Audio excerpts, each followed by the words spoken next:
HarperAudio presents Fascinate, your 7 triggers to persuasion and captivation. Written and read by me, Sally Hogshead. Copyright 2010 by Sally Hogshead. Production copyright 2010 by HarperCollins Publishers.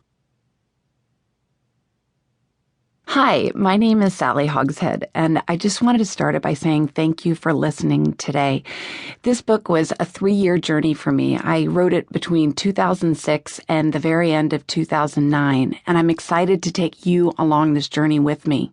We're going to be talking about brands and sales and TV commercials and social media, but along the way, we're also going to be talking about the Salem witch trials and Lady Gaga and Chang and Ang and Quaaludes and roller coasters and 40-carat flawless diamonds and all kinds of things that you wouldn't normally expect to find in a business book, and I hope you find them fascinating too. By the end of the book, I think you'll probably know a little bit more about what fascinates you and why it fascinates you, but more importantly, I hope you understand how your personality fascinates others so that you can use this in your work and, more importantly, in your relationships. Now, let's move on. I've never read an audiobook, so bear with me, but I hope you have as much fun listening as I had recording it.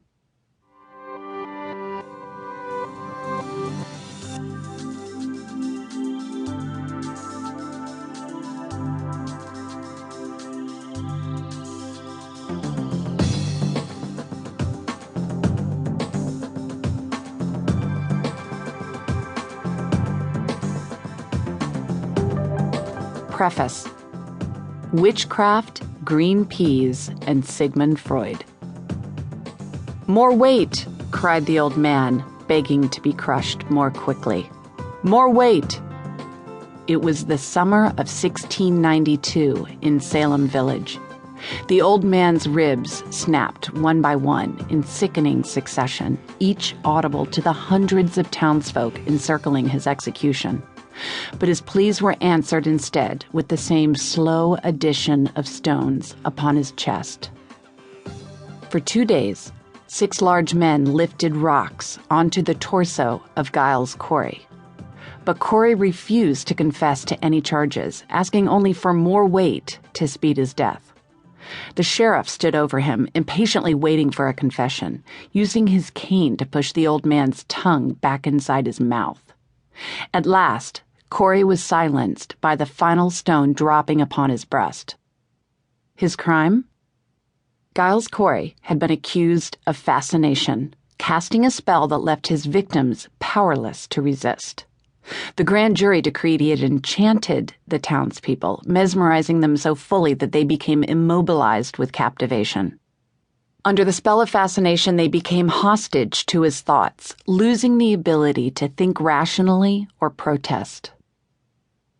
The concept of fascination didn't begin with the execution of Giles Corey in Salem Village. Throughout cultures, across the continents, since the birth of civilization itself, people have always studied the ways in which fascination influences behavior. The word fascination comes from the ancient Latin fascinare, to bewitch. Around the world, ancient cultures were fascinated with fascination. The Romans believed it was an evil curse, and for protection, they worshipped one of the earliest Latin divinities, Fascinus, the god of fascination. Fascinus was worshipped by Vestal virgins. These were young girls selected to remain virgins for 30 years or else be buried alive. And Roman children wore phallic-shaped amulets around their necks to symbolize him. In Mesopotamia, Persians believed fascination could cause deadly maladies. In Constantinople, citizens painted passages from the Quran upon their houses to defend their families from the spell of fascination's evil eye. During the Renaissance, the bookshelves of Europe were filled with massive gold-embossed books on the subject. One was named De Fascino, and it defined fascination as an open covenant with Satan, witchcraft of the eyes or words, so to compel men that they are no longer free, nor of sane understanding.